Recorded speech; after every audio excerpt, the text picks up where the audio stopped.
क्योंकि bull market में तेजी होने के लिए करेक्शन बहुत ज्यादा जरूरी होता है। और सेम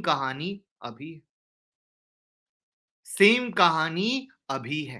तो ये पहला पॉइंट था। अब आते हैं दूसरे पॉइंट पे।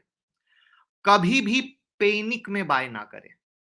जी हां, क्या होता है, जैसे नए नए लोग मार्केट में आते हैं, सडन गिरावट होती है, तो उनको ये तो आइडिया नहीं होती है कि ये कितना तक गिरेगा। तो उनको लगता है अच्छा मार्केट तो बुली है, चलो मैं बाय कर लेता हूं, प्राइस आ जाएगा जिसमें सबसे ज्यादा लोग फंसे।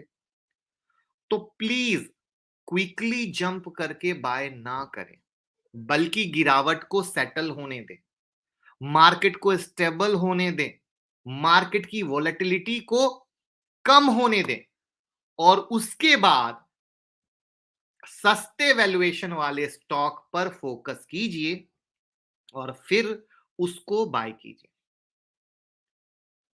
ठीक है, यानी किस तरीके से वेट एंड वॉच करना है और फिर वहां पे किस तरह के शेयर को पकड़ना है, वो चीजें मैंने आपके साथ एक्सप्लेन कर दी। अब आता हूं तीसरा, ये मेरा सबसे पसंदीदा है। ये जो तीसरा पॉइंट मैं आपके साथ डिस्कस करने वाला हूं, पसंदीदा है, और यहां पे मैं आपसे कुछ सवाल पूछने वाला हूं। इसकी हेडलाइन क्या है? तो हेडलाइन है, फोकस कीजिए लॉन्ग टर्म इन्वेस्टमेंट पर।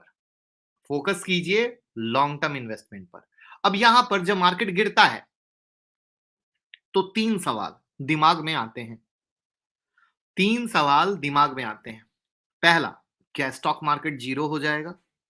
दूसरा, क्या इकोनॉमी रिकवर करेगी या नहीं करेगी? और तीसरा, स्टॉक प्राइसेस बढ़ेंगे या नहीं बढ़ेंगे?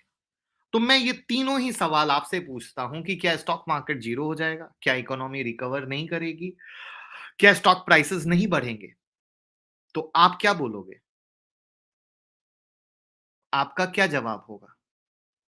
कि नहीं भैया, कभी जीरो नहीं हो सकता है, और आराम से इकोनॉमी रिकवर करेगी, बिंदास, बहुत अच्छा, बेहतरीन, कहोगे ना? तो इसका मीनिंग क्या हुआ? इसका साफ साफ मतलब है बाय ऑन डीप, बिंदास। इसका साफ साफ मतलब है बाय ऑन डीप, वो भी बिंदास। But as per your capacity, as per your investment. यहां पे जो सबसे ज्यादा गलती होती है वो है, लोग शुरू में ही गले तक माल भर लेते हैं, और फिर जब गिरावट होती है तो कहते हैं पैसा ही नहीं बचा, गला तक माल भर लिया। तो ये चीजें नहीं करनी है, गला तक माल नहीं भरना है। Try to understand. ठीक है, इस बात का ध्यान रखिएगा। गला तक माल नहीं भरना है, हमेशा पैसे रखनी चाहिए।